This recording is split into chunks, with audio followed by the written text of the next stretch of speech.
Welcome back to Quick Scuba Tips, and in this video we're going to show you the quick and simple way to troubleshoot and fix your leaking gauge.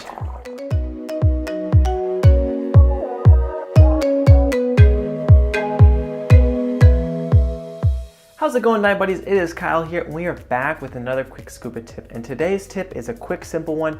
We're going to be talking about how to fix and address the bubbles coming out from around your gauge. So by now you've obviously noticed a steady stream of bubbles coming from your gauge.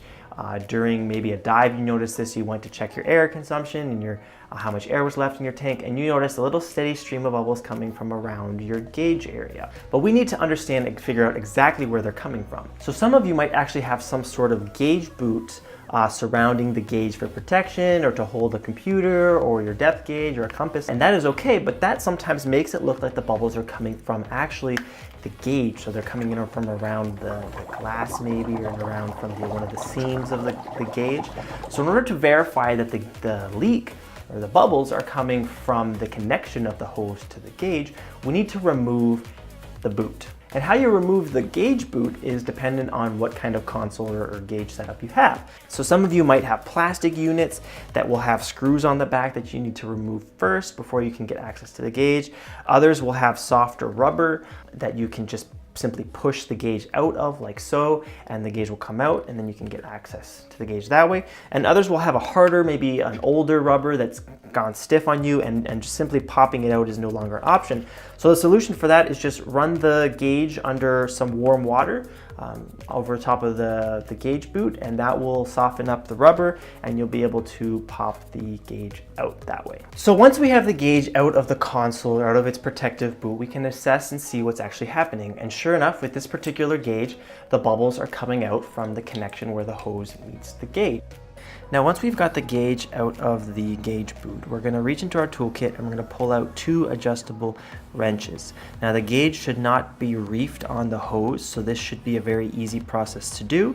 So use the two wrenches to remove the gauge from the hose. Once we've got that loose end off, we can take a look inside and see what the actual culprit and the problem is here. Now, inside here, connecting the hose to the gauge is something called a high pressure swivel spool. This is a little piece that allows the air to flow through the hose into the gauge, but also seals on both the hose end and the gauge end with two little O-rings on each side.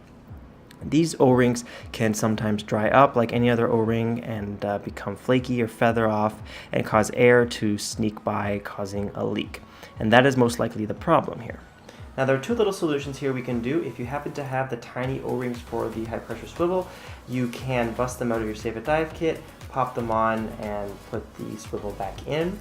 The second, I find, is just the easier solution, is to keep a whole new high pressure swivel spool in your kit, and you can use that to replace the whole thing altogether. Sometimes salt buildup can occur in the actual swivel spool, and it's more than just the O-ring, which is the problem. So replace the whole thing is the easiest solution, and your local dive shop will be able to hook you up with the specific kind that you need for your gauge. So I use a little O2 safe lubricant on the O-rings here. I will place that back into the gauge, and then gently with my fingers I'll snug up the hose onto it, and then with the wrench just gently tighten it up. We want to, just like any other hose, just gently with one wrench snug till it stops, and you're good to go. Obviously, once we're done that, we're going to check our repair before we jump back in the water. It's always recommended you check any repair you do, just in case that wasn't the only issue that was causing that leak. You want to test before you jump in the water. But once you've checked everything and it's working great, you can go ahead and slap the gauge boot or console back together, screw on the backings, or just pop it in the rubber boot, whatever kind of gauge system you have, and you're good to go. Jump right back in the water for your next dive. And there you have it, guys, another quick scuba tip. I hope you enjoyed this one. I hope you learned something. If you have any questions, make sure you leave them in the comment section below, and I'd be more than happy to help you out. And maybe consider subscribing to the Dive Wagon if you haven't already.